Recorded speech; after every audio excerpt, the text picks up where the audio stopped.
ಓಂ ನಮೋ ಭಗವತೆ ಅಕೂಪಾರಾಯ ಸರ್ವಸತ್ವಗುಣವಿಶೇಷಣಾಯ ನೋಪಲಕ್ಷಿತಸ್ಥಾನಾಯ ನಮೋ ವರ್ಷ್ಮಣೇ ನಮಃ ಪ್ರಮಾಣಾಯ ನಮೋ ಭೂಮ್ನೇ ನಮೋವಸ್ಥಾನಾಯ ನಮಸ್ತೆ.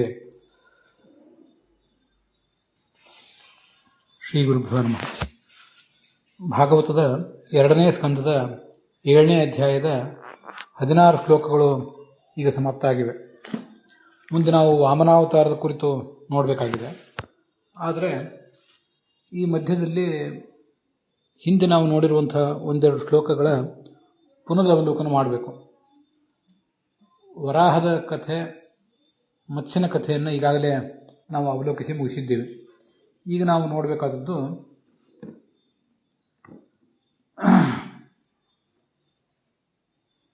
ಕೂರ್ಮ ರೂಪದ ಅವತಾರದ ಬೇರೆ ಬೇರೆ ಪ್ರಸಂಗಗಳು.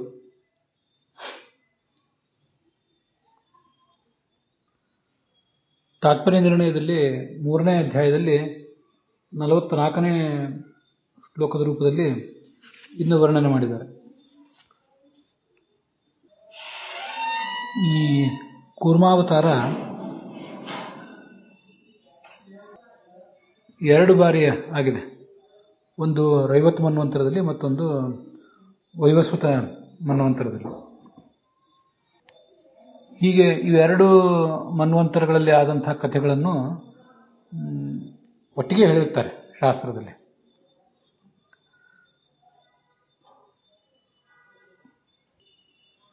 ಇಲ್ಲಿ ಗೋವಿಂದಾಚಾರ್ಯರು ಅಭಿಪ್ರಾಯಪಟ್ಟಿರುವಂತೆ, ಸಂಗ್ರಹಿಸಿರುವಂತೆ, ಅವರ ಸ್ವಂತದ ಅಭಿಪ್ರಾಯ ಇರಲಿಕ್ಕಿಲ್ಲ, ಸಂಗ್ರಹ ಇರುವಂತೆ, ಮತ್ತೆ ಪುರಾಣಿಕಾಚಾರ್ಯರು ಕೂಡ ವಾದಿರಾಜಿಯ ವ್ಯಾಖ್ಯಾನವನ್ನು ಅನುಸರಿಸಿ ಬರೆದಿರುವಂತೆ ಕೂರ್ಮಾವತಾರ ಒಮ್ಮೆ ರೈವತ ಮನ್ವಂತರದಲ್ಲಿದೆ. ವೈವಸ್ವತ ಮನ್ವಂತರದಲ್ಲಿ, ಈಗ ನಡೆದಿರುವ ಮನ್ವಂತರದಲ್ಲಿ ನರಸಿಂಹಾವತಾರ ಆದ ಬಳಿಕ ಈ ಕೂರ್ಮಾವತಾರ ಇದೆ. ಯಾಕೆ ಹಾಗೆ ಹೇಳಬೇಕು ಅಂದರೆ, ಈ ಸಮುದ್ರ ಮಥನ ಕಾಲದಲ್ಲಿ ಆ ಮಥನಕ್ಕೆ ಬಲಿ ಚಕ್ರವರ್ತಿಯು ಕೂಡ ಸೇರಿಕೊಂಡಿದ್ದ. ಎಲ್ಲ ದೈತ್ಯರಿದ್ದರು. ಆ ದೈತ್ಯರ ನಾಯಕನಾಗಿ ಬಲಿಚಕ್ರವರ್ತಿಯು ಕೂಡ ಇದ್ದ ಅಂತ ಬರ್ತದೆ. ಈ ಕಾರಣಕ್ಕಾಗಿ ಇದನ್ನ ನರಸಿಂಹಾವತಾರ ಆದಮೇಲೆ ಕೂಡ ನಡೆದದ್ದು ಅಂತ ನಾವು ಹೇಳಬೇಕಾಗ್ತದೆ. ನರಸಿಂಹಾವತಾರ ಆದ ನಂತರ ಆ ಪ್ರಹ್ಲಾದನ ಮಗನಾದ ವಿರೋಚನನಿಗೆ ಮಗನಾಗಿ ಬಲಿ ಹುಟ್ಟುವರು. ನರಸಿಂಹ ಕೊಂದದ್ದು ಹಿರಣ್ಯಕಶಿಪುವನ್ನ. ಹಿರಣ್ಯಕಶಿಪುವನ ಮಗ ಆ ನರಸಿಂಹಾವತಾರ ಕಾಲದಲ್ಲಿ 10-15 ವರ್ಷದವನಾಗಿರಬಹುದು. ಮುಂದೆ ಅವನಿಗೆ ವಿರೋಚನ ಅಂತ ಮಗ, ಅವನಿಗೆ ಬಲಿ ಅಂತ ಮಗ. ಆ ಬಲಿ ಸಮುದ್ರ ಮಥನ ಕಾಲದಲ್ಲಿ ಪಾಲ್ಗೊಳ್ಳಬೇಕಾದ್ರೆ ಅವನು ನರಸಿಂಹಾವತಾರದ ನಂತರ ನಡೆದಿರುವ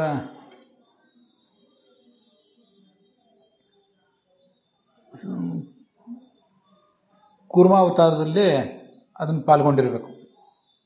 ಹೀಗೆ ಕೂರ್ಮಾವತಾರ ಆ ಸಮುದ್ರ ಮಥನದ ಪ್ರಸಂಗದಲ್ಲಿ ನಡೆಯಿತು. ಆ ಪರ್ವತ ಅಲ್ಲಿ ಮುಳುಗಲಿಕ್ಕೆ ತೊಡಗಿದಾಗ ಭಗವಂತ ಅದನ್ನ ಮೇಲೆತ್ತಿದ ಕೂರ್ಮ ರೂಪದಿಂದ. ಇದು ನಮ್ಗೆ ಗೊತ್ತಿರುವಂತಹ ಕಥಾ. ಹಾಗಾದ್ರೆ ಒಟ್ಟಾರೆ ಅವತಾರ ಕ್ರಮ ಹೇಗೆ ಅಂದರೆ,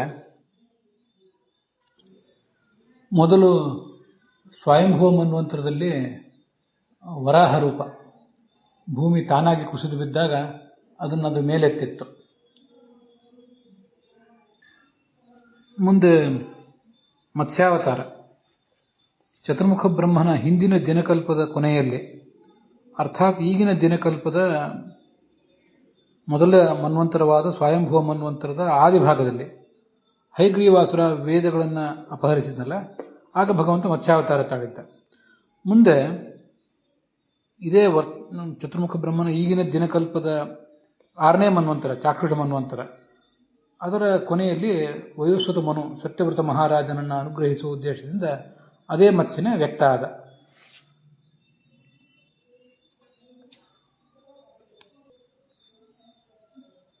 ಹೀಗೆ ಆ ಮತ್ಸ್ಯಾವತಾರ ಆದ ಮೇಲೆ ಮತ್ತೆ ಆ ಹಿಂದಿನ ವರಾಹವೇ ವ್ಯಕ್ತ ಆಯಿತು.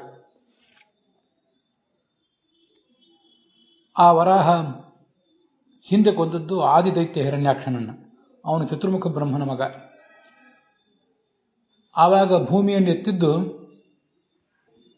ಅದು ತಾನೇ ಮುಳುಗಿದ್ದಾಗ.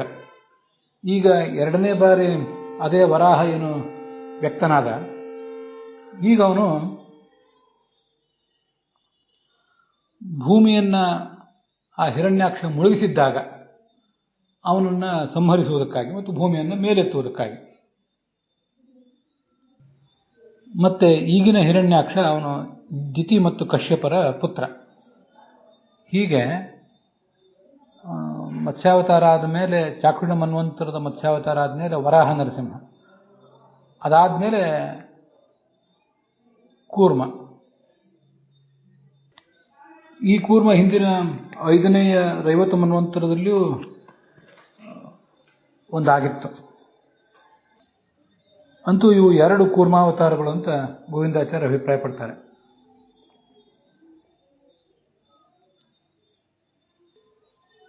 ಈ ಕೂರ್ಮ ಆದ ಮೇಲೆ ಮುಂದೆ ವಾಮನ, ಅದಾದ ಬಳಿಕ ಪರಶುರಾಮ, ರಾಮ ಇತ್ಯಾದಿ ಅವತಾರಗಳು.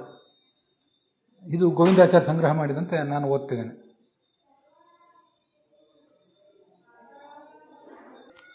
ಇದಕ್ಕೆ ಗೋವಿಂದಾಚಾರ್ಯರು ಒಂದು ಸಂಕೇತವನ್ನು ಹೇಳಿರ್ತಾರೆ. ಅದನ್ನು ನೀವು ಎಲ್ಲ ಕಡೆ ಕೇಳಿರ್ತೀರಿ. ಆ ಸಂಕೇತ ಅಷ್ಟು ಬಹಳ ಪ್ರಾಮಾಣಿಕವಾದಂತೇನು ನನಗನ್ಸೋದಿಲ್ಲ. ಆ ಒಂದು ವಿಶ್ಲೇಷಣೆ, ಸಂಕೇತ ಅನ್ನೋದಕ್ಕಿಂತ ಆ ಇಂಟರ್ಪ್ರಿಟೇಷನ್. ಈ ಹಿಂದೆ ನಾವು ಏನು ನೋಡಿದ್ವಿ, ಮೊದಲು ಸ್ವಯಂಭೂ ಮನ್ವಂತರದಲ್ಲಿ ಆದಿವರಾಹ ಇತ್ಯಾದಿ, ಆ ವಿಶ್ಲೇಷಣೆ ಅದೇ ಅಂತಿಮ. ಮುಂದಿಂದು ಮುಂದೆ.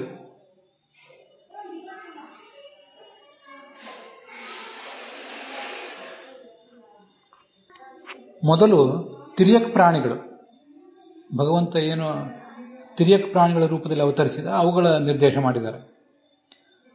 ಅಡ್ಡ ಸಂಚಾರ ಮಾಡುವ ಪ್ರಾಣಿಗಳು ತಿರ್ಯಕ್ ಪ್ರಾಣಿಗಳು ಅಂತ. ಅದರಲ್ಲೂ ಮತ್ಸ್ಯ ಕೂರ್ಮ ವರಾಹ ಅಂತ.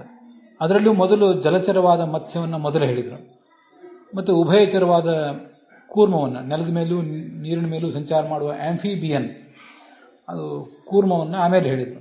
ಸ್ಥಳಚರವಾದ ವರಾಹವನ್ನು ಆಮೇಲೆ ಹೇಳಿದರು. ಅರ್ಧನರನಾದ ನರಸಿಂಹನನ್ನು ಆಮೇಲೆ ಹೇಳಿದರು. ಮುಂದೆ ದೇವಲೋಕದಲ್ಲಿ ಮಾತ್ರ ಕಾಣುವ ವಾಮನನ್ನು ಹೇಳಿದರು. ಮುಂದೆ ನರಲೋಕದಲ್ಲೂ ಕಾಣುವ ಪರಶುರಾಮಾದಿಗಳನ್ನು ಹೇಳಿದರು ಅಂತ ಇದೊಂದು ವಿಶ್ಲೇಷಣೆ. ಆದರೆ ಭಾಗವತದಲ್ಲಿ ಈ ಒಂದು ಕ್ರಮವನ್ನು ಸರಿಯಾಗಿ ಅನುಸರಿಸಲಿಲ್ಲ. ಅಲ್ಲಿ ಕೇವಲ ಸಂಖ್ಯೆಯನ್ನು ಮಾತ್ರ ಹೇಳಿದ್ದಾರೆ. ಸತ್ಯಂ ಶ್ರೂಯತೆ ಕೇವಲ ಅವತಾರ ಸಂಖ್ಯಾ, ಹಿಂದೆ 1ನೇ ಸ್ಕಂದದಲ್ಲಿ, ಈಗ ಅಲ್ಲಿ ಹೇಳ್ತಿರೋದು ಸಂಖ್ಯೆ ಮಾತ್ರ, ಹೊರತು ಕ್ರಮ ವಿವಕ್ಷ ಅಲ್ಲಿಲ್ಲ ಅಂತ ತಾತ್ಪರ್ಯ. ವರಾಹ ನರಸಿಂಹ ಅವತಾರಗಳಿಗಿಂತ ಮುಂಚೆನೂ ಕೂರ್ಮಾವತಾರ ಇದೆ, ಆಮೇಲೂ ಒಂದಿದೆ ಅಂತ ಹೀಗೆ ತಿಳಿಸುವುದು ಉದ್ದೇಶ. ಅನೇಕ ಕಡೆ ಹಾಗೆ ಮಾಡ್ತಾರೆ. ರಾಮಾವತಾರಕ್ಕಿಂತ ಮುಂಚೆ ಒಮ್ಮೆ ವ್ಯಾಸಾವತಾರ ಆಗಿದೆ, ರಾಮಾವತಾರ ಆದಮೇಲೂ ಕೂಡ ಈ ವ್ಯಾಸಾವತಾರ ಆಗಿದೆ ಅಂತ ಅನ್ನೋದನ್ನೆಲ್ಲ ತಿಳಿಸ್ತಾರೆ. ಹಾಗೆ ಇದೂ ಒಂದು ಪ್ರಯತ್ನ ಅಂತ ಅದರ ತಾತ್ಪರ್ಯ. ಅದಕ್ಕೆ ಈ ವೇದ ಪ್ರಾಪ್ತಿ ಮೊದಲಾದ ಸಂಗತಿಗಳಿದೆಯಲ್ಲ, ಇದಕ್ಕೊಂದು ಇಂಟೆಲೆಕ್ಚುವಲ್ ಇಂಟರ್ಪ್ರಿಟೇಷನ್ ಕೂಡ ಇದೆ. ಅದನ್ನು ಗೋವಿಂದಾಚಾರ್ಯ ಹೇಳಿದ್ದಾರೆ. ಅದನ್ನು ನಾವು ಗಮನಿಸೋಣ.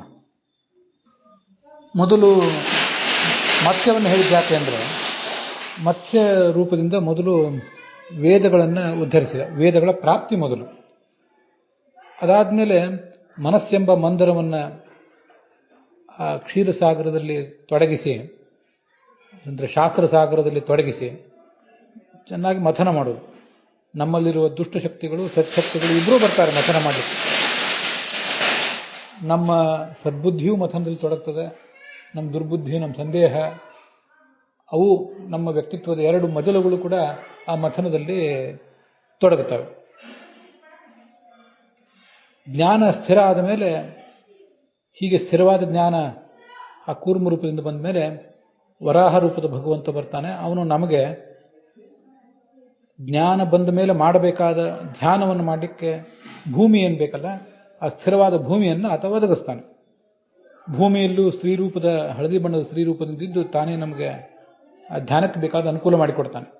ಅದಕ್ಕಾಗಿ ಶ್ರವಣ, ಮನನ ಮತ್ತು ಧ್ಯಾನ ಅಂತ ಹೇಳುವುದು. ಮೊದಲು ಶ್ರವಣ ಮತ್ಸ್ಯ ರೂಪದಿಂದ, ಮನನ ಕೂರ್ಮ ರೂಪದಿಂದ, ಧ್ಯಾನ ವರಾಹ ರೂಪದಿಂದ ನಮಗೆ ದೊರೆತ ಭೂಮಿಯ ಮೇಲೆ. ಹೀಗೆ ಧ್ಯಾನ ಮಾಡಲಿಕ್ಕೆ ಕೂತ ಮೇಲೆ ಕೂಡುವ ಪ್ರಸಂಗದಲ್ಲಿ ಮೊದಲು ನಮ್ಮ ಪಾಪ ಪುರುಷನನ್ನು ಸುಟ್ಟು ಹಾಕಬೇಕು. ನಮಗದು ಗೊತ್ತಿದೆ, ಕೇಳಿದ್ದೀವಿ ನಾವು. ಪಾಪ ಪುರುಷನನ್ನು ನೃಸಿಂಹಾಗ್ನಿಯಿಂದ ಸುಟ್ಟು ಹಾಕಬೇಕು.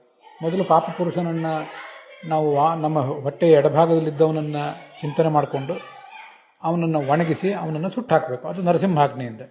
ಅದಾಗುವುದು ನರಸಿಂಹ ಅವತಾರದಿಂದ.